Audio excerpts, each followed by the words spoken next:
Most don't know this, but elephants kill between 100 and 500 people each year. And in this one particular case, an elephant trampled a woman to death and then came to her funeral. The elephant is one of the deadliest animals according to Encyclopedia Britannica. And according to one story, a woman from India helped a group of poachers kill a helpless and innocent baby elephant. The mama elephant couldn't do anything at the time, but she never forgot. One day in June 2022, this woman was collecting water in the village and the elephant trampled the 70-year-old woman. But this is not where the story ends. The woman was taken to the hospital and died the next day. But the elephant came to the funeral, grabbed the lifeless body, trampled it again, threw it to the side, and then fled. We've told you, don't mess with elephants. Next up, we have freshwater snails. There are about 4,000 species of freshwater snails. Most of them are not dangerous to humans. They're not poisonous, they're not venomous. Their chosen method of killing is a little different. You see, the freshwater snail is not dangerous by itself. But the thing people should worry about is the parasites. They transmit a fatal disease called schistosomiasis. And according to data from the World Health Organization, several million people are diagnosed with these parasites, and between 20,000 and 200,000 people die every single year. However, we feel obligated to mention that this disease, although painful, isn't as fatal in the Western world. Schistosomiasis has been known to cause blood in the urine and abdominal pain like no other, but it's treatable. However, without medical care, this disease has proven to be fatal. The phrase "caught like a deer in the headlights" will take on a completely new meaning from now on. On average, deer kill around 200 humans each year, and the reason is almost everything to do with that expression. You see, deer are found on every continent except for Antarctica and Australia. So first, they're very common, and second, most are protected from hunting. For example, the white-tailed deer found in Canada and the USA have smashed that like button just like you should if you haven't done so already. But no, in all seriousness, they've been considered pests by the locals. Every year, thousands of deer-related accidents occur on the road. In the US, because these accidents are so common, insurance companies have special insurance policies for deer-related accidents. They cause millions of dollars of damage each year, and as we've said, result in about 200 deaths. And now comes the cone snail. The cone snail might look like something you'd pick up at the beach and bring home with you as a souvenir from your vacation in California. But it's so much more than that. The cone snail can be found in the western Indo-Pacific, the Mediterranean, the Cape Coast of South Africa, and many other places. The thing that makes these cone snails dangerous to humans is their venom.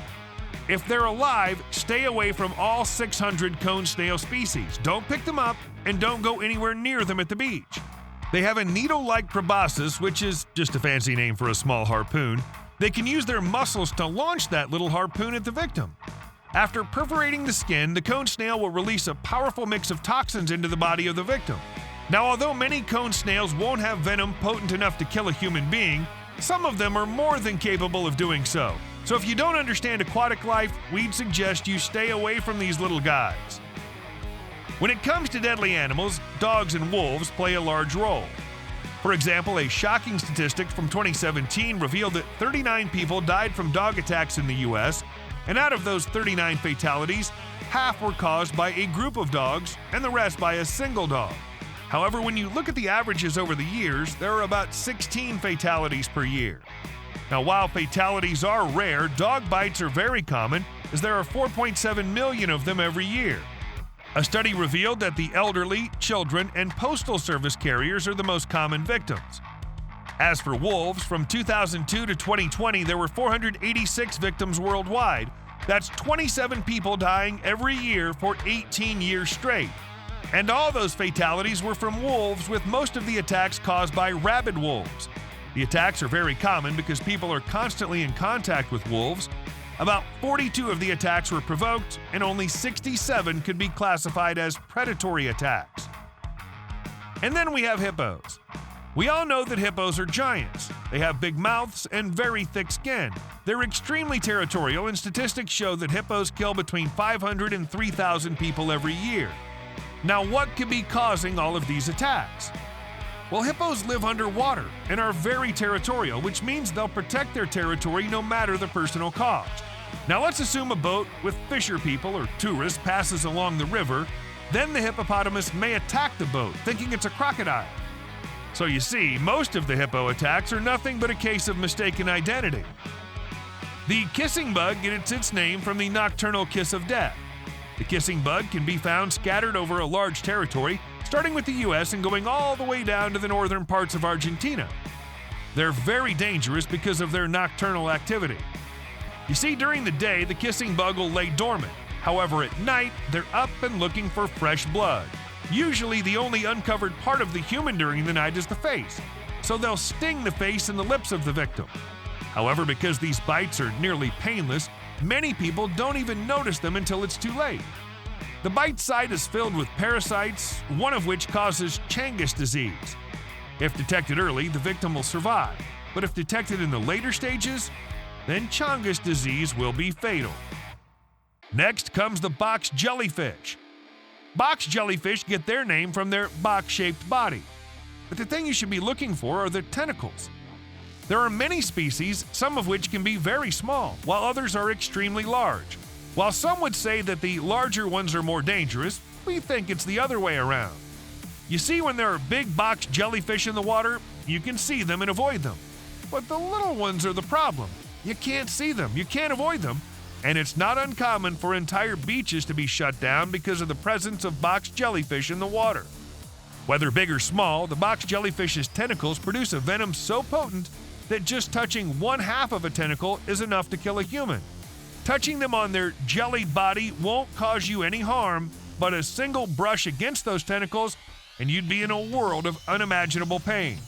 And to show you just how horrifying they are, here's a picture of the marks from the tentacles. The victims look like they've been tortured by a burning whip before passing away.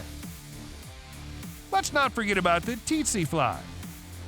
They're one of the oldest insects on the planet and are large biting flies that can be found in sub-Saharan Africa. They're considered parasites that suck the blood of vertebrates, which most often include humans. They are such a burden on the African continent that they've been studied extensively and have a very pronounced economic impact on the continent. Even though they're easily distinguishable from other animals, there's still no way humans can defend themselves from their bites. They transmit diseases. The most common is human sleeping sickness and animal trypanosomiasis. Combined, these diseases account for between 50,000 and 500,000 deaths every single year.